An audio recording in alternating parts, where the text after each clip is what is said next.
Wacana PDI Perjuangan dan Partai Kebangkitan Bangsa (PKB) usung Anies Baswedan di Pilkada Jakarta semakin mencuat. Komunikasi pun mulai gencar dilakukan antara PDIP dengan PKB. Lalu apa sebenarnya alasan kedua partai ini mengusung Anies Baswedan? Apakah pertimbangan peta elektoral suara Anies yang dinilai masih unggul di Jakarta? Lalu bagaimana juga pertarungan calon lain seperti Ridwan Kamil dan sejumlah nama lain yang muncul? Kami akan bahas bersama sejumlah narasumber yang hadir melalui sambungan virtual. Ada politisi PDI Perjuangan Ciko Hakim dan Direktur Eksekutif The Political Literacy Gun Gun Herianto. Selamat pagi Bapak. Selamat pagi. Di Pilpres kemarin PDI Perjuangan maupun juga Anies Baswedan sepertinya berbeda secara politik maupun ideologis kan berbeda. Dan ini seperti dua entitas yang berbeda kalau kita juga bicara soal Pilkada DKI Jakarta pada tahun 2018 lalu. Sekarang tiba-tiba ada intensi untuk melirik Anies Baswedan. Menurut analisis Anda apa yang terjadi sebenarnya? Iya, semua partai sekarang, Mas Radit, menurut saya sedang melakukan belanja nama, belanja masalah atau belanja isu. Jadi ini FCR namanya, Finding Conclusion Recommendation. Jadi ujungnya pasti rekomendasi. Ya. Tetapi kalau kita bicara soal sosok Pak Anies, PDI Perjuangan dan rencana misalnya koalisi atau komunikasi untuk membangun koalisi dengan sebut aja PKB, itu kan lagi proses penjajakan. Akan ditentukan oleh 3 hal menurut saya. Kalau pertanyaannya kenapa, ya 3 hal ini yang biasanya menentukan. Pertama itu aspek figur. Jadi figur yang punya tingkat elektabilitas tinggi udah pasti kan menarik minat partai. Dan Pak Anies ada satu di antara brand yang pernah bertarung dan kemungkinan bisa bertarung. Dalam konteks political marketing, dia masih punya marketplace yang bagus. Di DKI. Ya. Kemudian yang kedua dari sisi momentum. Momentum sekarang tentu 2024 maksud saya agak berbeda dengan momentum Pilkada DKI 2017. 2017 kan dulu PDI Perjuangan sudah jelas punya positioning. Pak Ahok begitu ya. Dan tentu dinamika 2017, 2012 sebelumnya ya, kemudian 2024 itu berbeda sehingga momentum ini ada namanya kebutuhan strategis untuk memajukan siapa, ya kan? Dan konteks lingkungan politik yang berubah itu juga pasti akan jadi pertimbangan. Maksud saya PDI Perjuangan 2017 tentu menjadi bagian dari the ruling party dan di 2024 berpotensi menjadi kekuatan penyeimbang di luar kekuasaan. Ini ongoing prosesnya kira-kira begitu. Nah, kemudian yang ketiga adalah faktor kompetitor.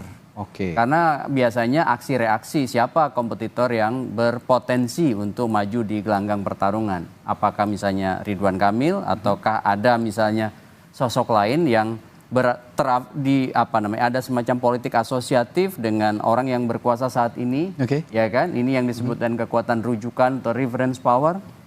Sebut aja misalnya Kaisang dengan Pak Jokowi begitu ya. Nah, ini kan semua akan dihitung oleh partai.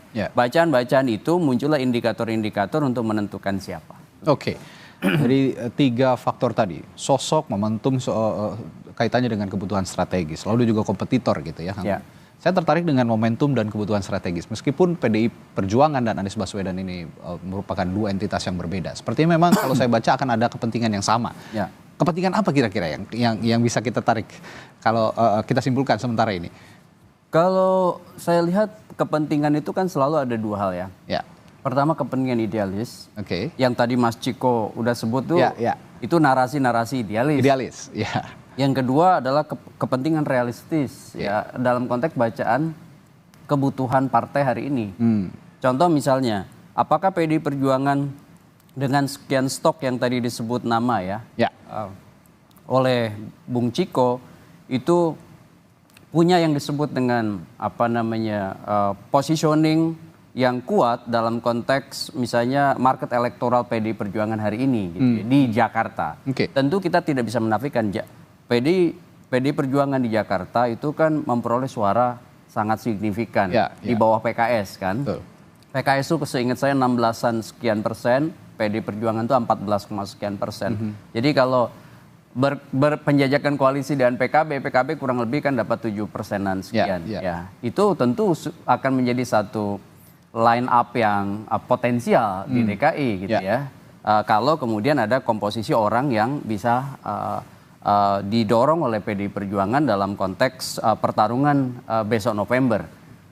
Cuman masalahnya kalau ditanya kepentingan apa, ya tentu selalu bicara soal selain tentu aspek yang idealis tadi adalah benefit, ya kan, keuntungan. Keuntungan yang saya maksud adalah keuntungan dalam kekuasaan. Ya kan, ini kan tidak hanya bicara DKI juga, tetapi juga setelah misalnya pilkada di November 2024, next kan juga bicara soal positioning 2029 dan lain sebagainya. Ini kan DKI ini spot yang sangat bagus gitu ya untuk kemudian untuk political publicity, baik itu partai maupun figur yang tentu berpotensi maju dalam gelanggang pertarungan di atasnya. Maksud saya di atas pilkada itu ya tentu pasar elektoral nasional, apakah pilpres misalnya dan lain sebagainya. Faktor kekuatan lain yang saya tanyakan tadi, apakah ini juga jadi pertimbangan sebenarnya kalau lihat komposisi politik di DKI Jakarta? Iya, justru ini yang paling menarik bagi saya. DKI ini seperti saya bilang, ini salah satu spotlight kan yang paling tentu menjadi prioritas. Tentu banyak daerah yang prioritas seperti Sumatera Utara dan juga lain-lain. Maka kemudian di daerah-daerah yang seperti ini pasti partai-partai seperti PDI Perjuangan, Mas Radit, itu memiliki konsentrasi penuh ya setelah Pilpres ini kan seperti DKI, Sumatera Utara ingin dimenangi. Sehingga harus kemudian memosisikan figur-figur yang kira-kira punya daya tawar tinggi terutama di pasar pemilih. Nah, Anies Baswedan misalnya salah satu di antara sosok-sosok yang kemudian tingkat keterpilihannya masih tinggi di Jakarta. Sehingga saya lihat perubahan sebut aja orientasi. Dan tentu kedepannya adalah koorientasi dari PDI Perjuangan terkait dengan Pak Anies Baswedan. Ini menarik. Jangan-jangan salah satu pertimbangan, ya tentu ini analisis yang basisnya juga data faktual. Ada kebutuhan strategis PDI Perjuangan untuk juga memastikan positioning misalnya di 5 tahun ke depan sebagai, sebut aja kalau kita lihat posisinya hari ini kan berpotensi untuk menjadi di luar kekuasaan. Dia kemudian juga harus menguasai wilayah-wilayah strategis untuk kemudian juga menjadi bagian penting gitu ya dari proses bersiapnya PDI Perjuangan sebagai kekuatan penyimbang 2024-2029. Salah satu yang biasanya kemudian akan menjadi panggung tentu adalah daerah-daerah strategis. Salah satu kemudian yang kita baca dari daerah strategis itu adalah daerah Jakarta. Kita nggak bisa menutup mata, di sini adalah pusat perhatian publik. Gitu. Meskipun dikatakan juga masih ada daerah lain juga potensial seperti Jawa Barat, Jawa Tengah, Jawa Timur. Betul. Tapi Jakarta tetap yang jadi saya epicentrum. sebut daerah-daerah yang kemungkinan besar konsentrasi penuh, meskipun ya tentu semua ingin dimenangi. Tetapi kan wilayah-wilayah prioritas seperti misalnya Jawa Barat, PDI Perjuangan, Sumatera Utara, Jawa Barat, Jakarta, kemudian Sumatera Utara dan lain-lain, itu tentu akan menjadi satu prioritas utama gitu maksud saya. Nah, ngomong-ngomong soal kekuatan politik di Jakarta, kami juga akan tampilkan ini komposisi kursi di DPRD DKI Jakarta atau DPRD Jakarta, nanti namanya tidak DKI lagi ya, tapi DKJ, Daerah Khusus Jakarta 2024-2029. Ini berdasarkan pemilu legislatif Jakarta kemarin. PKS meraih 18 kursi, lalu PDI Perjuangan 15 kursi, Gerindra 14 kursi, Nasdem 10 kursi, Nasdem 11 kursi, Golkar 10 kursi, PKB 10 kursi juga, PAN juga demikian 10 kursi, ditambah lagi dengan PSI, Partai Solidaritas Indonesia 8 kursi, Partai Demokrat 8 kursi, Perindo 1 kursi, dan Partai Persatuan Pembangunan 1 kursi. Nah, kalau melihat tekad dari Koalisi Indonesia Maju, Kang Gun, yang punya tekad juga akan menyatukan koalisi ini di pilkada, sejumlah pilkada termasuk di Jakarta. Melihat komposisi kursi ini juga menjadi lagi-lagi menjadi faktor realistisnya PDI Perjuangan untuk mendekati Anies Baswedan. Iya persis. Ya, ini akan juga, makanya saya bilang tadi satu di antara 3 faktor kan yang kita elaborasi di awal, kompetitor. Dan kompetitor yang misalnya sebut aja didorong Gerindra siapa?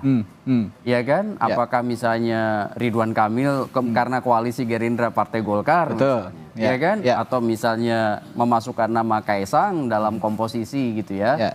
Ini kan tentu akan jadi bahan pertimbangan. Makanya dari awal saya lihat pertimbangan memasukkan nama Pak Anies Baswedan menjadi opsi bagi PD Perjuangan untuk kemudian positioning lebih awal dalam perbincangan. Ini namanya baru komunikasi politik kan. Tetapi kemudian kan itu akan jadi aksi reaksi stimulus respons bahwa wacana ini sudah dibuka oleh PD Perjuangan dan kemudian mencoba juga untuk memberi stimulan pada PKB begitu ya. Dan ingat PKB dengan Anies Baswedan kemarin di Pilpres punya pengalaman politik yang itu kemudian melampaui yang disebut dengan psychological barrier ya atau hambatan-hambatan psikologis seperti di momentum-momentum sebelumnya gitu. Menurut saya kita kan sudah berkomitmen bahwa kepala daerah itu dipilih. Ya termasuk gubernur DKI.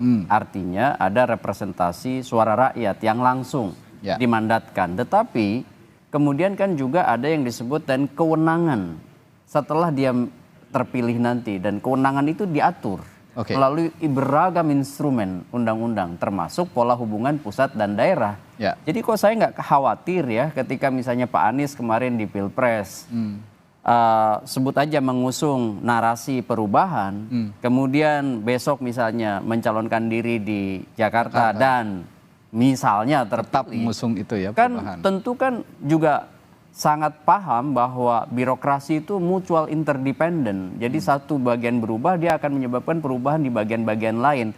Oleh karena untuk memitigasi perubahan itu dalam koridor yang tepat, ada instrumen undang-undang, ada mekanisme yang disebut dengan kewenangan yang dibatasin. Kan gubernur juga punya kewenangan yang terbatas. Tidak kemudian seenaknya bahwa ketika misalnya narasi perubahan itu harus selalu berubah dan pemerintahan pusat, saya meyakini itu tidak akan terjadi.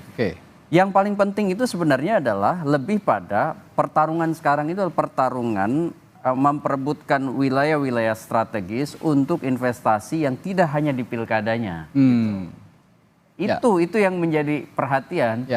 Karena kalau misalnya Pak Anies sebut aja terpilih lagi di DKI dan memimpin DKI, tentu juga akan menghidupkan yang disebut dengan sebut kalau dalam dunia Mas Radit itu running story, ya kan?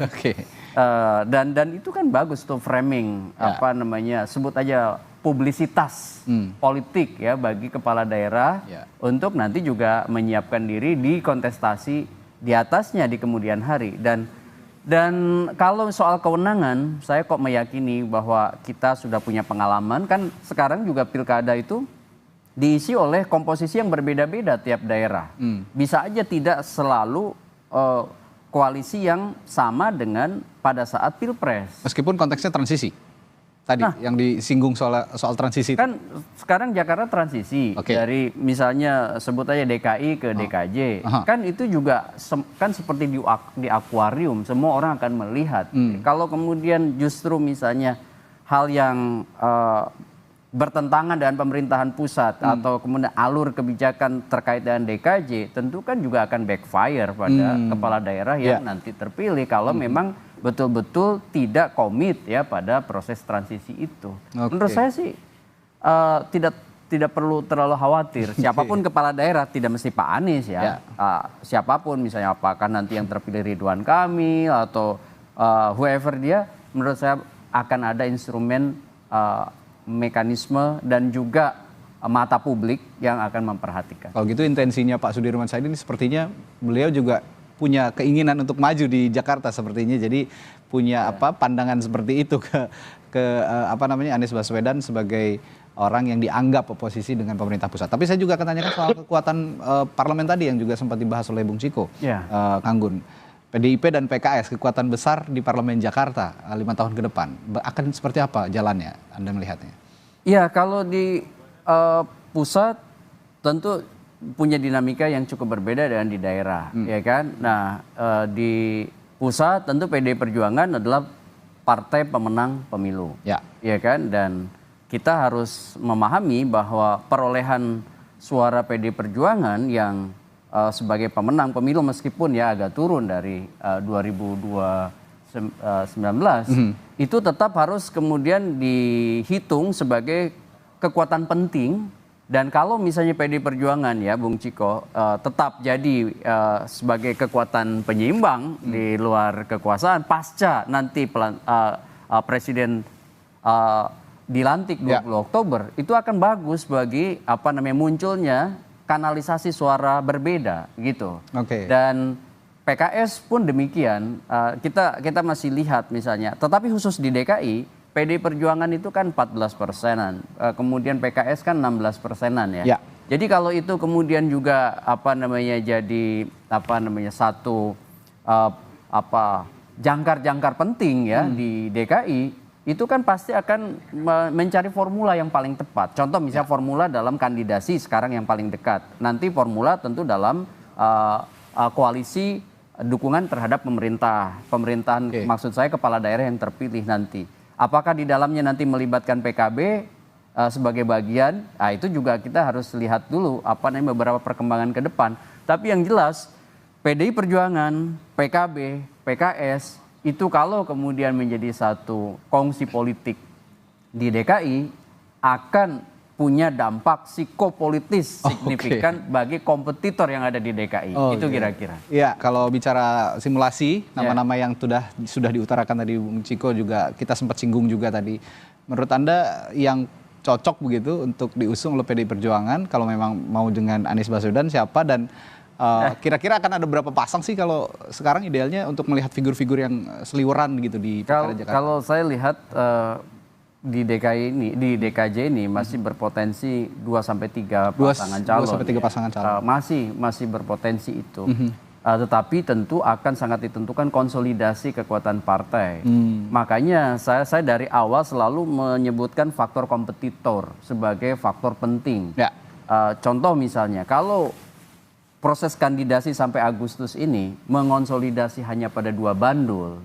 Dan itu kemudian akan muncul koalisi besar, berpotensi 2, ya kan? Tetapi tidak menutup kemungkinan ketika misalnya PKS ya tidak turut serta, ya, dan bisa menjadi game changer di Jakarta karena kekuatannya besar 16%-an sekian, maka sebenarnya dia bisa juga mengusung kandidat lain. Misalnya menjadi 3. Nah, disitulah di DKI itu uniknya. Ketika kandidat lebih dari 2 akan berpotensi bejana berhubungan antara satu calon dengan calon lain. Seperti misalnya kasus AHY, kemudian Pak Ahok dengan Pak Anies. Anies 2017. Nah, ketika ada performa politik yang kurang pada saat contoh misalnya debat kandidat, waktu itu masih ingat ya, debat pertama. Terjadi migrasi pemilih ya dari waktu itu kantong pemilihnya AHY ke basis pemilihnya Anies Baswedan. Dan ketika misalnya Pak Ahok kemudian bertarung dengan Pak Anies Baswedan di putaran kedua, suara Pak Ahok kan relatif stabil meskipun dihajar isu macam-macam. Artinya kokoh, solid pemilihnya, tetapi tidak bisa penetrasi ke basis pemilih baru. Basis pemilih baru yang awalnya pemilih Pak AHY kemudian masuk ke Pak Anies, sehingga kemudian waktu itu di putaran kedua Anies Baswedan mendapat limpahan insentif elektoral, dan itu sangat mungkin kemudian terjadi atau terulang di pemilu 2024 ini, di pilkada kita. Dan ini yang coba dipelajari PDI Perjuangan yang nanti juga tadi Bung Ciko sudah mengutarakan jangan sampai di putaran pertamanya menang, nanti di putaran keduanya malah terjadi seperti 2017. Yang menarik kita cermati juga apakah wacana untuk PDI Perjuangan mengusung Anies Baswedan ini juga terwujud. Komunikasi politik masih terus jalan, dengan Partai Kebangkitan Bangsa juga intensif, dengan Gus Muhaimin sudah ngomong katanya. Nah, ini tinggal nanti kekuatan baru PKS nih. Ini menarik karena PKS ini bisa jadi game changer memang, seperti yang diutarakan oleh Kang Gun. Baik, terima kasih politisi PDI Perjuangan Ciko Hakim dan juga Kang Gun sudah hadir di studio untuk berbagi perspektifnya pagi hari ini. Sehat selalu Kang Gun, Bung Ciko, sampai jumpa lagi.